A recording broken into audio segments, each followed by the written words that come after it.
Assalamu alaikum wa rahmatullahi wa barakatuh, and welcome to the Voice of the Cape Matric online revision program this afternoon. And our subject today is on physics. So we invite all our grade 12 students preparing for the preliminary examinations as well as the final exams to follow on this lesson, join us. And also, if you know of any grade 12 students who might require or benefit from these lessons, please do like and share this post, inshallah. So, yes, I am currently standing in for Amir. He will be here shortly. You know how Cape Town traffic goes, it's very unpredictable. So, Amir will be joining us a bit later. We didn't want to keep all our students waiting. I'm sure many of the learners who are busy preparing for physics for the physics examination. I think every bit of assistance and guidance and extra lessons does really come in handy.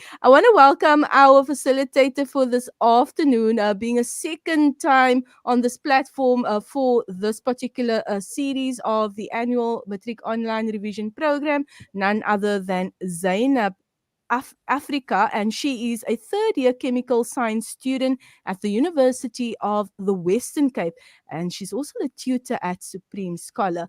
Now, also to those of you who might be thinking about what it is you want to study once you've completed grade 12, well, our proud sponsor for this series is the Two Oceans Graduate Institute, and they are an accredited online education platform, or rather provider, where you can become a primary or high school teacher. And they also offer studies where you can actually conduct the lessons from the comfort of your home. So you can obviously find the details on the running credits of this particular segment online, and you can visit the website, which is www.togi.co.za. Well, that is obviously very important to note. But let's welcome our facilitator for this afternoon, Zainab. Assalamu alaikum. Welcome back.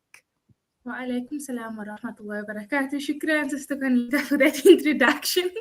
And welcome everybody to our second, basically our part two of our physics revision for the grade 12s. So today we are basically going to be doing part two of impulse and momentum. And just before we get into the whole physics aspect, and before I do a little bit of recap, and before I continue with our lesson today, I just basically want to give some tips for the grade 12s as they head into this kind of stressful season of the year. I was once in grade 12, kind of feels like very long ago. I'm not that old though. And I understand the pressure that we all feel. I understand the anxiety we all feel, and I understand the expectations that we have of ourselves, and that maybe our parents or our guardians or our school teachers might have of us as well. And so that is all fair and well enough. And that is sort of good in the sense that it gives you the motivation to sort of work hard, to sort of give it your best. But also don't forget that you cannot run everybody has to run their own race. Your parents are there to help you, they're there to guide you, they're there to give you all the necessary tools, and so are your teachers. But at the end of the day, it's going to be you and yourself alone in that exam. And so I cannot stress this enough, and I wish somebody had told me this when I was back in Matric, is that try as much as possible, as much as we feel like we don't list sometimes, or sometimes we feel like, you know what, we have more time, because we always think we have more time. Trust me, when you get into the working world or you even get to university, time is never enough. We are always pushing deadlines, we are always trying to get things done, and I think maybe a lot of people can attest to that as well. And so what I want to say to you guys is that try and pace yourselves, okay? I'm going to try and give you tips and tricks as for the next few weeks as we go on with the series, but pace yourselves well enough so that when you get to the exam, you are not filled with anxiety of, oh, I didn't study this and I didn't study that. So every week I'll try and give you guys a little bit of tips that work. Some things might work for you, some things might not. Take what works for you and apply it if you will, right? And so with physics, the one thing that I think I want you guys just to understand is that you're obviously writing out of 150 marks, right? And there are 12 questions, whether it's Newton's laws, whether it's impulse and momentum, whether it's vertical projectile motion, whether it's electrostatics, whatever the topic is, okay? One of the tips that I'm going to give you that is maybe going to help you, maybe that you can start working towards, is that every section of your exam that you're going to write is going to have a definition, and those definitions are worth 2 marks. So you can already say from now already that you are walking into the exam with 24 out of 150. Why? Because they're going to ask you define Newton's laws, right? They're going to ask you define Ohm's law. They're going to ask you, I don't know, define the work energy theorem, right? They're going to ask you, and each of those definitions are 2 marks. So already out of the bat or out of the hat already, you can already prepare yourself by knowing that out of the 150 marks, I already got 24. You guys can calculate what percent is that, okay? So take it one step at a time. Do not, I know you've heard this probably countless times already, do not study the night before. Trust me, it's not going to work, okay? Where you might, if you could have maybe paced yourself and worked before the time, you might have gotten perhaps, let's say, 60% or an 80%, whereas the night before might have given you a 40% or 50%, right? It's all up to you and how much effort you're going to put in. Whatever you put in, I'm sure you've heard this, is what you're going to get out. Okay, so that is just my little rant. And so we're going to start with impulse and momentum part 2. I'm just going to do a quick recap for those who might have forgotten, or for those who are new, or those who are just joining us for this first session. We're just going to do a little bit of a recap, and then we are going to go into part 2 of impulse and momentum. Okay. So we went through the contents for the lesson. We basically wanted to know how we define impulse and momentum. We wanted basically to interpret the formulas, to understand what is this formula actually telling me. I know physics and mathematics can be very challenging subjects for many, and part of it has got to do with a lot of reasons, but I think most of the time is we don't really understand what the question is asking us.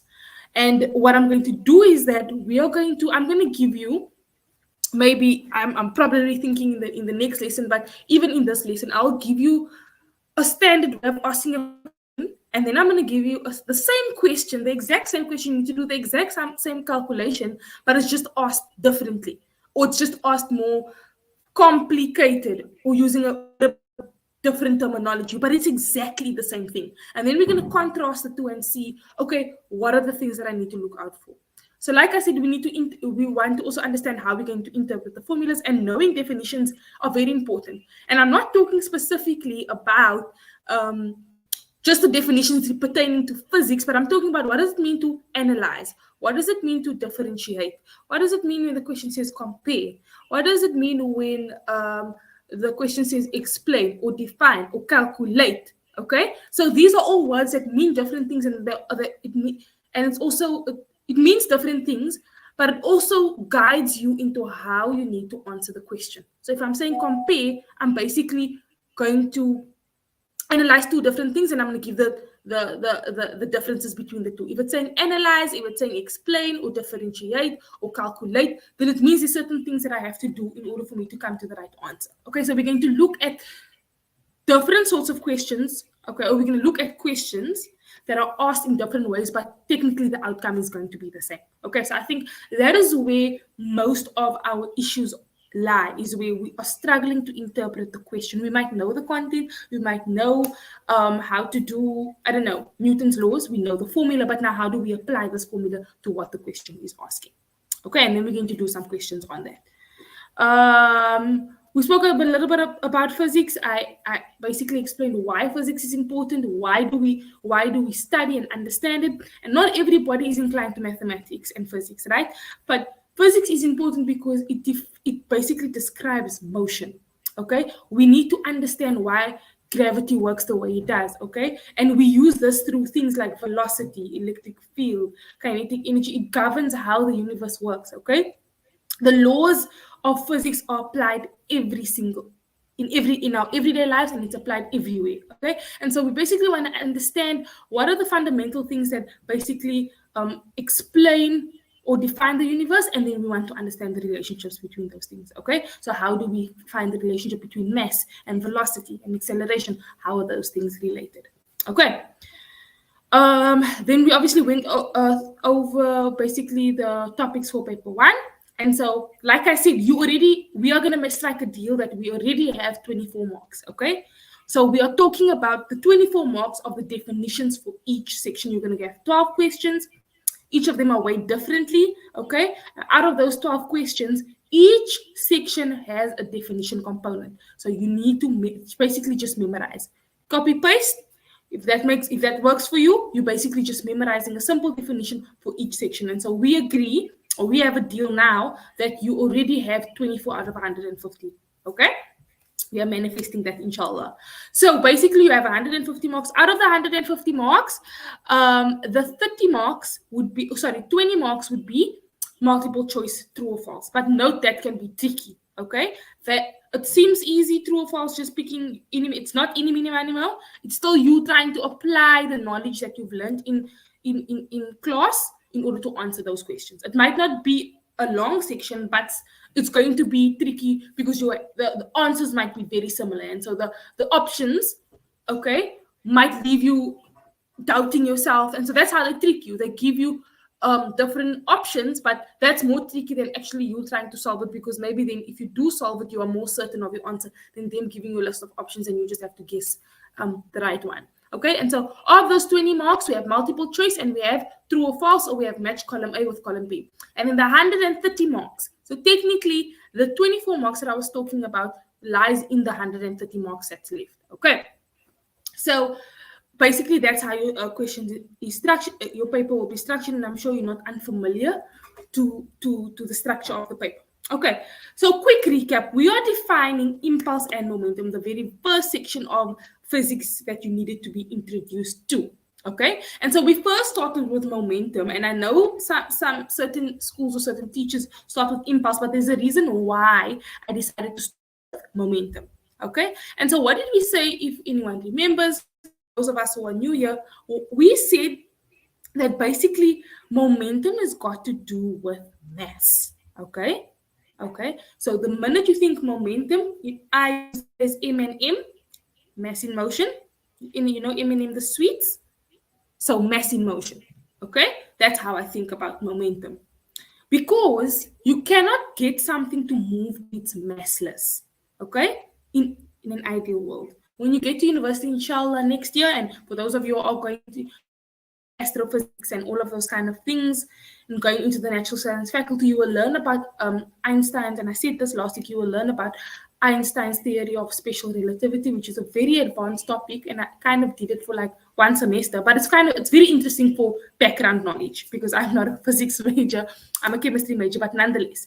So when we talk about momentum, we speak about mass in motion. So for our understanding, for this lesson and for our purpose, we understand that something cannot move if it doesn't have mass. Think about anything, okay? Anything that you can tangibly see, touch, and feel, okay? It has mass, okay? And so when we speak about momentum, we're speaking about an object's mass, or an object's motion due to its mass. Okay, so it says there that the more mass an object has, the more momentum it's going to have. Okay, because it's going to have more velocity. Okay, so think about it like this. If I am pushing a trolley, let's say a 10-kilogram trolley, like I filled my trolley and it's 10 kilograms and I'm pushing it, it's heavier, right? So it has a larger mass, which means it's going to have a higher momentum, right? However, if I just add like a few things like toilet paper and I add, I don't know, a packet of chips in my trolley and I'm pushing my trolley, it's lighter, okay? It has a lighter mass, which means it's going to have less momentum, okay? So, sorry about that. Okay, so basically, when we were speaking about momentum, we associated a specific equation to momentum. And so momentum is mass in motion, motion velocity. When something is moving, it has velocity, okay? So momentum is equal to mass times velocity, okay? And then the symbol, the mathematical symbol, or represent the momentum in terms of mathematics, is P is equal to M. Okay, now I don't know if this was stressed enough, but units are very, very, very, very important. Very important. Okay, because when you calculate something, and remember, your guys are going to have external markers. okay, and external examinators, which means it's not marked by a teacher who knows you, who knew you from grade 8 or who knows you for the whole year. So, because Liam did not write centimeters or meters at the end of his answer, I'm just going to give him the mark. They don't know you, you don't know them. That's the whole point, which means they're expecting you to give information correctly. When you give an answer of 30, what? Okay, what is it? So you need to say newtons or meters or kilograms or meters squared. You need to explain, because remember, we are talking about physics. It's not maths, okay? We are talking about physics. Physics, remember what we said about physics. Physics describes motion, okay? And there are specific units that describe. So the minute you say meters, I know you're talking about distance. The minute you say kilograms, I know you're talking about mass. The minute you say meters per second, I know you're talking about acceleration. The minute you say newtons, I know you are talking about force, because we are describing physical quantities that describe motion. So it's very important, and I cannot stress this enough. It's very important for you to write your units. And so how are we going to remember momentum? Mass is in kilograms, velocity is in meters per second. So the units for momentum will just be kilograms, meters per second. You combine the two because it's multiplication. Okay, I hope that makes sense. Please, whatever answer we get or whatever question you do in your going forward, in your prelims and in your finals, please do not forget your units. All right. So we went through these questions last week, and so I'm just going to verbally just explain them again, and then we are going to go on to today's topic. So we said that momentum is mass in motion. Okay, it describes and it's an if you want to put it in physics terms, it's an object's velocity due to its mass. Okay, so we have the questions in front of us are asking us to determine the momentum of, number one, a 60 kilogram truck moving eastward at 9 meters per second. Now you need two things for momentum. P is equal to, if I go back, P is equal to M times V. We are looking for P because they are asking us for this object's momentum. So the mass in our case is kilograms. Remember, if it was in grams, you would have to change it to kilograms. So that's how they might add an extra mark, or that's how they might try to trick you, right? Remember, how do we define, or what is the units for a momentum? It is kilograms per meters per second. Okay, so if they give it to you in grams, okay, you need to convert the grams to kilograms before you put your answer into the calculator, or before you write your answer down, or show them the conversion factor. Okay, in our case, in this question, it's easy in kilograms, so we're fine, we don't have to do anything. Okay, truck moving eastward at 9 meters per second. So you're going to take 600, which is the mass, multiplied by V. So M multiplied by V, 600 multiplied by 9. Okay, 60 multiplied by 9, and that should give you a specific answer. You guys can calculate. The answer is fairly straightforward. Okay, the second one, 1,000 kilograms. It's again in kilograms, so we're good.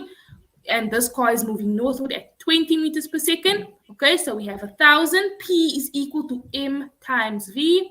Okay, M is 1,000 kilograms. V is 20 meters per second. You calculate, you get your answer. And your answer must be in kilograms meters per second. Then 40-gram box pushed southward at 2 meters per second. Okay, 40 grams. Now, grams in this case is not the correct SI unit for momentum. Okay, because remember, we are calculating, or our answers need to be in kilograms meters per second, right? So this 40 kilograms needs to be converted. Sorry, this 40 grams needs to be converted to kilograms. Okay, and so we need to know the conversion factor. From 1 gram is equal to 1,000 kilograms. Okay, and so we convert the 40 grams to 1,000 kilograms. To a kilogram. Once we got our answer, we then multiply it by 2, and that would be our answer in kilograms meters per second. Again, this is all revision.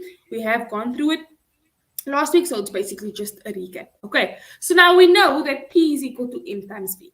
Okay, Momentum is equal to an object's mass times its velocity. That was last week's recap. Today, we are going to be talking about impulse, okay?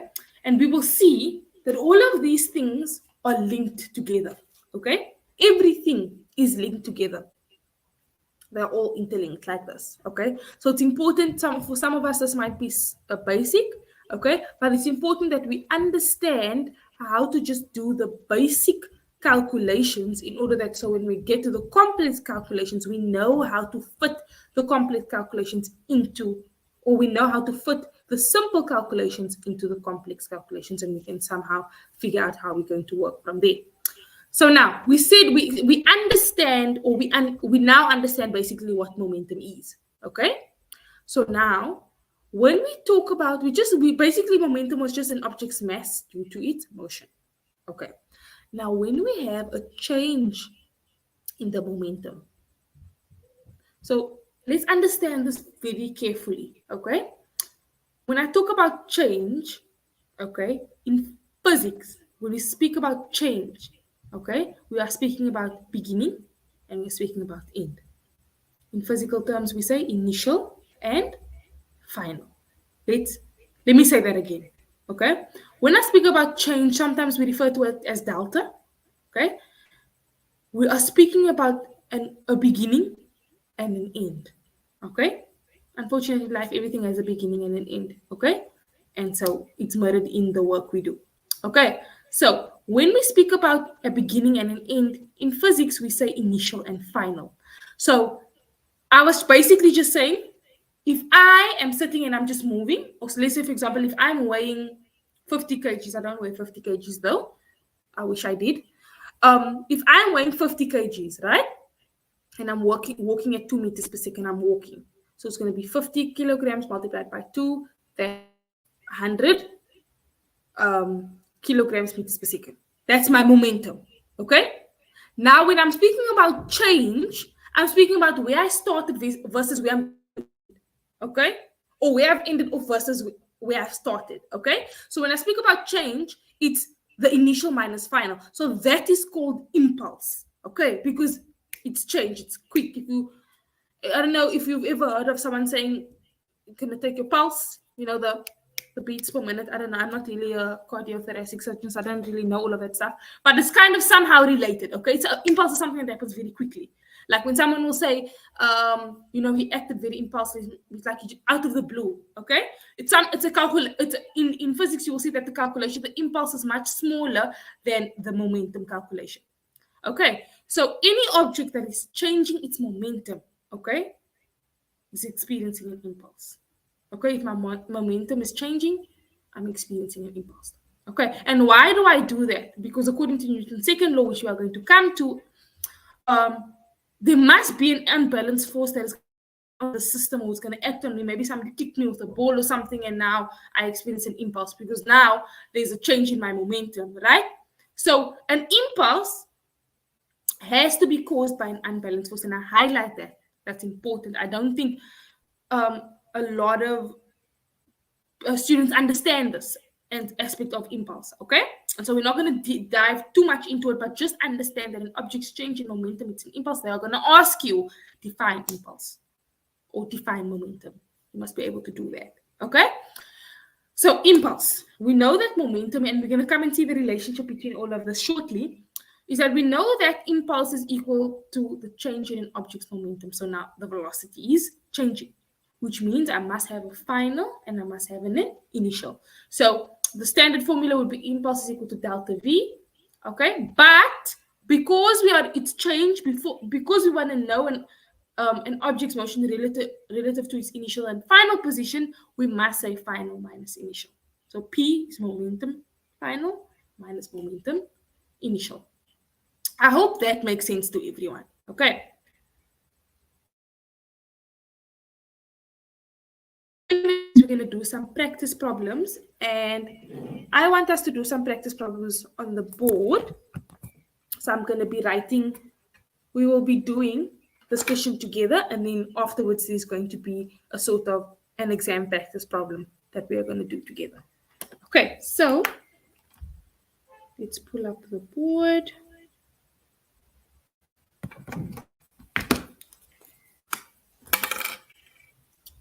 Okay, I hope everyone can see.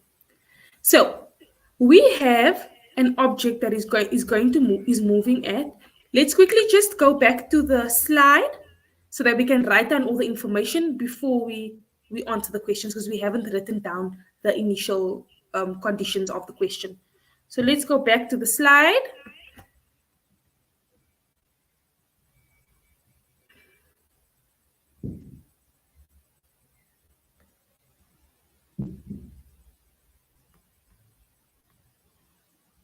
Okay, is the slide up?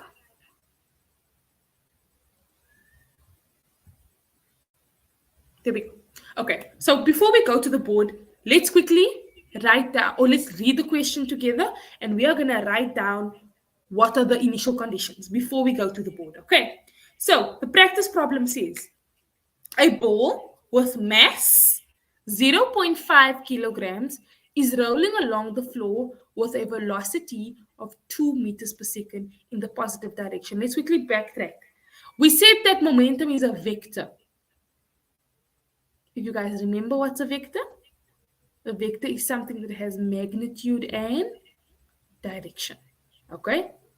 A scalar quantity only has magnitude, it has no direction. Okay?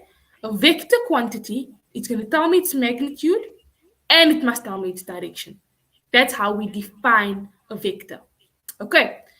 So here it's kind of baby steps. So here they're kind of giving it to you, but in your exam, you will have to decide which direction you're going to choose as positive and which direction you're going to choose as negative. But in this question, they are giving it to you. Okay? But in the next question that we're going to do, we will have to choose the direction as positive or negative.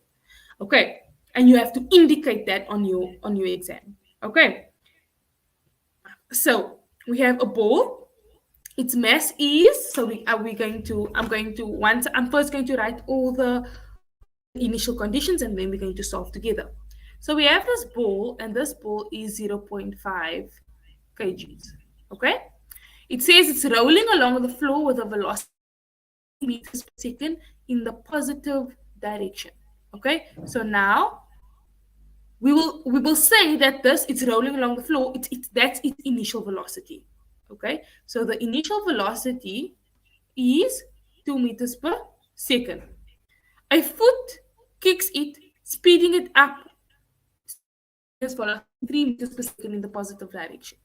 Okay, so it's remember we spoke about impulse, and we said that impulse is caused by an unbalanced force. So now the thing was moving at 2 meters per second, its initial velocity was 2 meters per second, 2 meters per second, and now someone kicked it, and now it's 3 meters. Now immediately it changes. Okay, the momentum is now changing because impulse is changing momentum, right? So now the final is equal to 3 meters per second.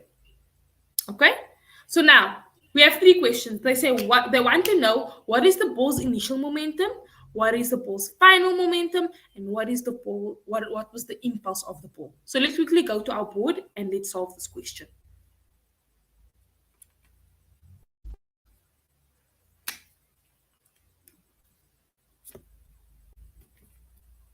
Okay, you can see on the board here, I have my initial conditions. I have the mass, I have the initial, and I have the final. So they want to know now, they wanted to know what was the ball's initial momentum. We know that momentum is equal to mass times velocity. So the mass in this case is 0.5 kg. And the initial is 2 meters per second. And then you are going to get an answer in kilograms meters per second. Okay. So this is how you are going to do every single question that is asked of you. Okay, you first write down your equation. Okay, you write down your equation. Once you've written down your equation, you then substitute. Okay, but this is basically very straightforward. So you will substitute your answer. Once you substituted your answer, you will then get your answer in kilograms meters per second. I do not spoon feed, so I will leave this for you guys to enter. Okay, and we will see the the marking at the end. Okay, so that's your initial momentum. Then they ask again, what's your final momentum? Same thing. Okay, P is equal to M times V. The mass stays the same. Okay, velocity is 3 meters per second, and you will get your answer. Okay, now you could write it in both ways, but just remember, you don't have to substitute in your values or sort of your units while you're busy calculating. You can do that at the end, but just remember to do it at the end. Okay, does that make sense? So now you're gonna have two values. Okay, hypothetically speaking, if I had, let's say my final velocity was 28 meters per second, and this is my final velocity, and my initial velocity was 30 meters per second. Okay, let's make it 8. So let's say it was 8 meters per second. Okay, that's my final velocity, that's my initial velocity. The second question is the third question was what is the impulse? Okay, what is the impulse? So the impulse we said was, the impulse would be pfi minus, so momentum, the final momentum minus the initial momentum. Okay, and so if the final momentum was 28 minus 8 is the initial, which means your impulse will be 20 meters per second. Okay, so that's exactly what you need to do for this question. Okay, so we calculated the initial momentum, we calculated the final momentum, and then basically just to calculate the impulse, you just get the difference. So you take the final minus the initial. Okay, I hope that makes sense. Let's go back to our slide.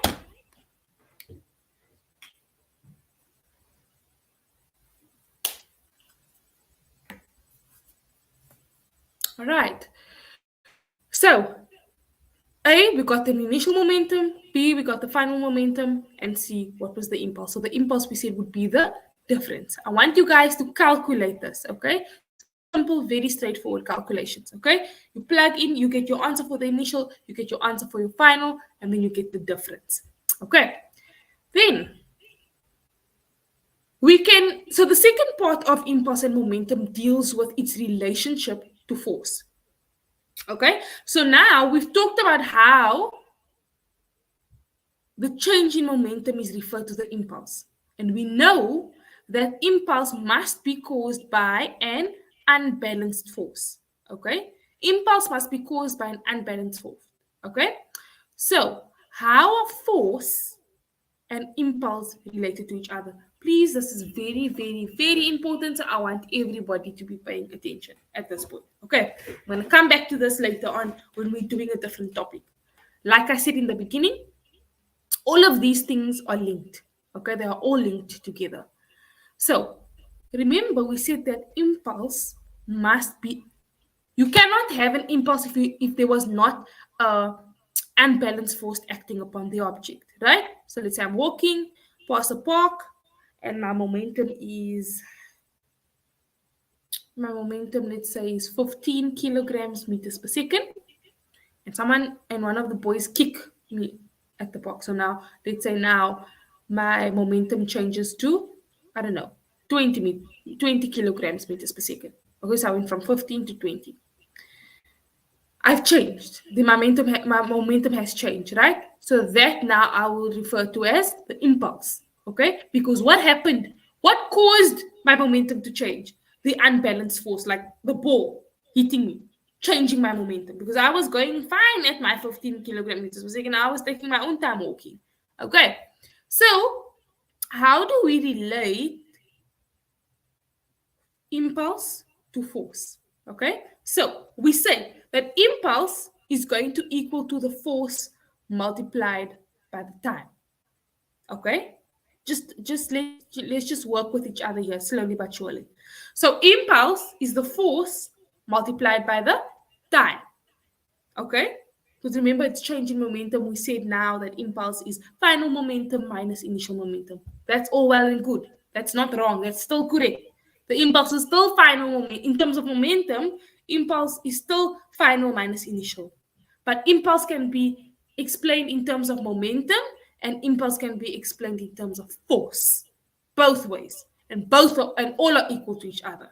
Okay, so now if you put it all together, the change in momentum, okay, change in momentum is P is equal to m times v, is equal to the impulse. Impulse is final minus initial, which is equal to force multiplied by time.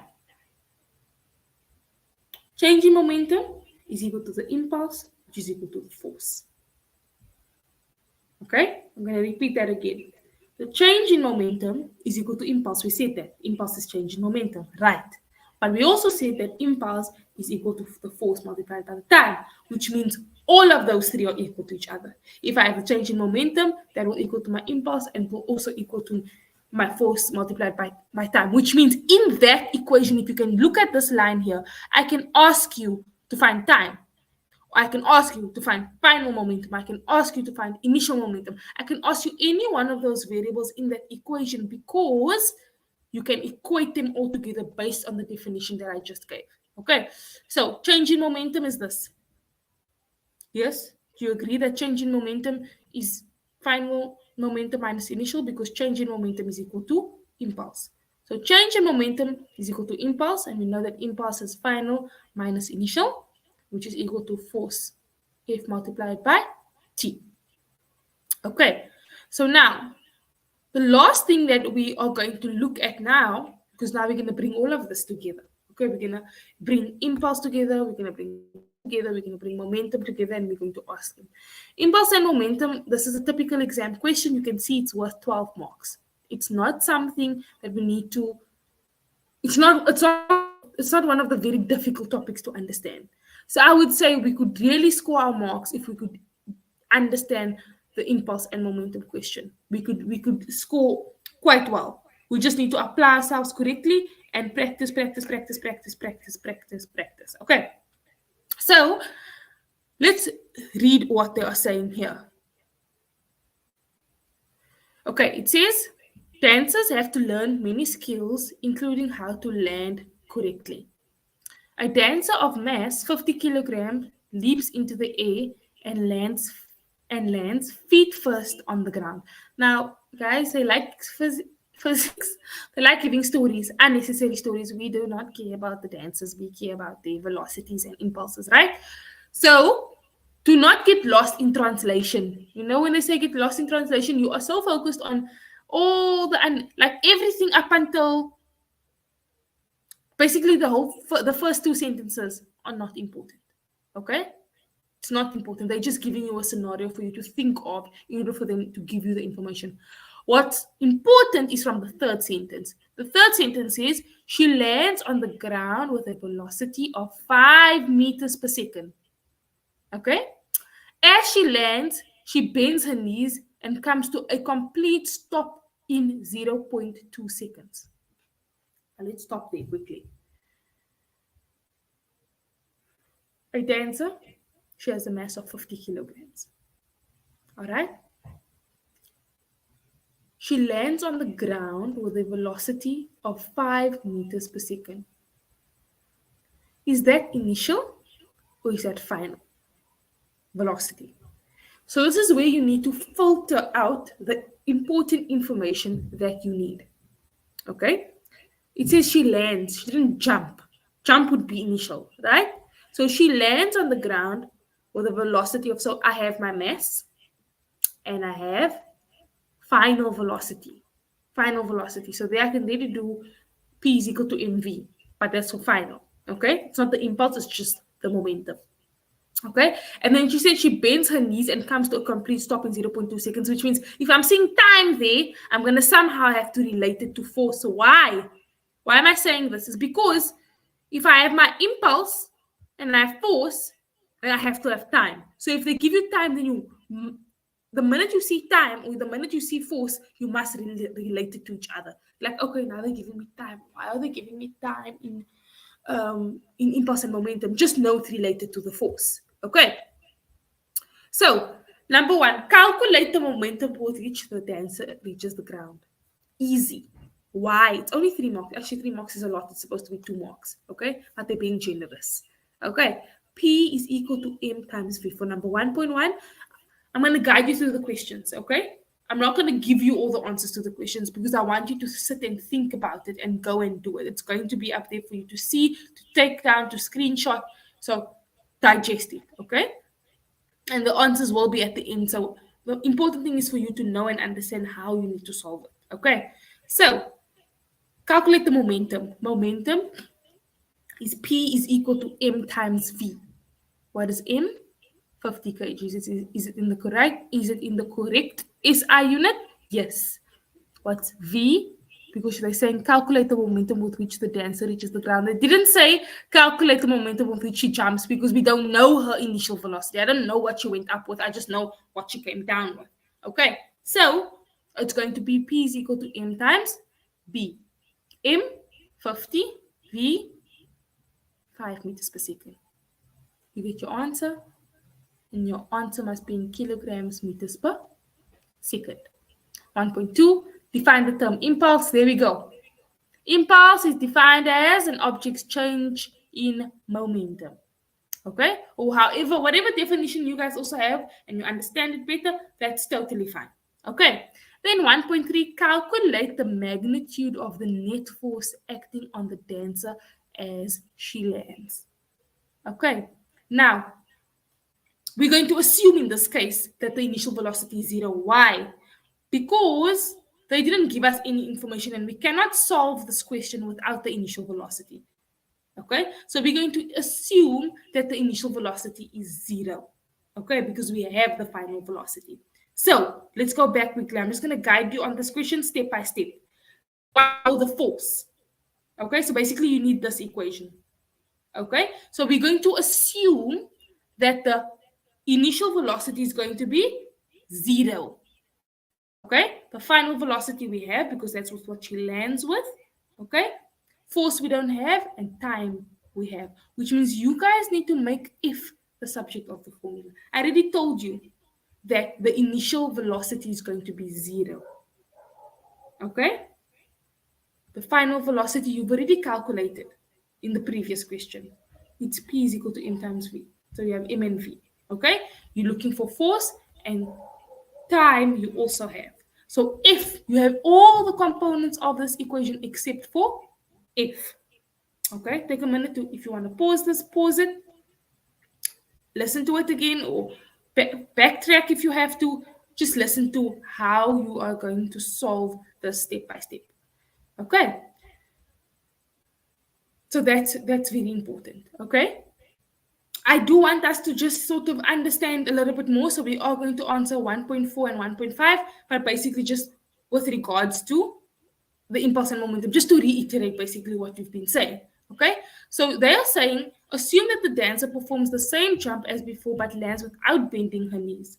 Will the force now be greater than, smaller than, or equal to the force calculated in 1.3? So technically, you cannot answer this question without knowing what the force is in 1.3. So I'm going to leave these last two questions for you guys to sort of tackle. And then when we start our next lesson, I'll probably just come back to it a little bit, come back to this question, give you the answer, okay, and basically discuss why that's important, okay. Or there will be answers attached at the end of this document. So when you have gone through it and when you have done it and when you have practiced it, you can look at the answers and see whether it was correct or not. Okay, and so I hope this has helped very much. I hope that you guys understand impulse and momentum a lot better. I hope you have taken something away from it, and I hope that you will go now and sit a little bit and practice, so that you can basically better your understanding. Until I see you next time, inshallah. Assalamu alaikum wa rahmatullahi wa barakatuh.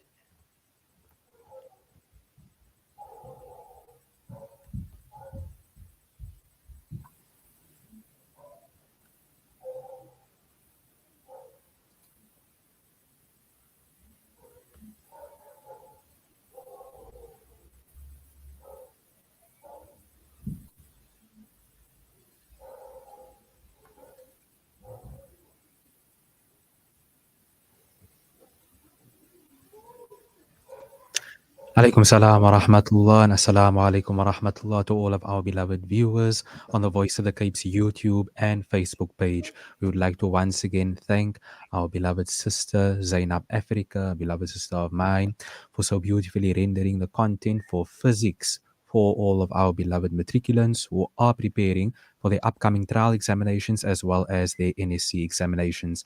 As a reminder to the beloved listeners, this is the Voice of the Cape's online matric revision program for this year 2024.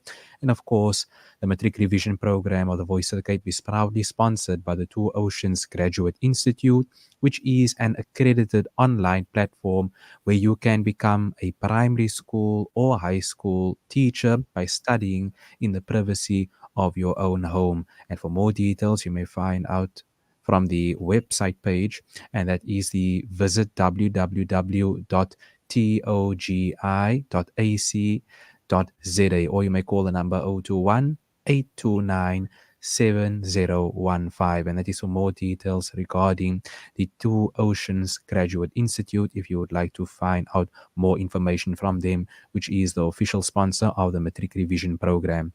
Once again, as a reminder to all of our beloved viewers, to all of those who have family members who are in matric, friends who are preparing now for the upcoming examinations, please ensure that you like and share this page, the YouTube link, as well as a Facebook link to all of the matriculant students out there, specifically those who are doing physics, a very, very difficult subject indeed. But Alhamdulillah, through the great assistance of our facilitator, Sister Zainab, we hope that everyone who is writing physics will be able to have the best of success in preparing for their physics examination. Once again, on behalf of all of us here at the Voice of the Cape, on behalf of my senior as well, who stood in for me earlier, Conita Kamar, and myself, Amir Adams, we'd like to thank you very much for viewing today's session. And as a reminder, please forward this to all of the students who need to prepare for the upcoming physics examinations. Of course, we will be having more sessions in the coming days and weeks, inshallah, pertaining to the different subjects that we will be having, where we're basically giving off advice and discourses for our matriculant students in order to prepare for the various papers that they have coming forth for them, inshallah. We wish the matriculants all of the very best. And once again, on behalf of all of us, we'd like to thank our esteemed facilitator for today, that is none other than Sister Zainab Afrika, for so beautifully rendering the discourses regarding preparation for physics paper 1. We wish you everything of the very best. Shukran, jazakallah khair. Thank you very much. Wassalamu alaikum wa rahmatullah.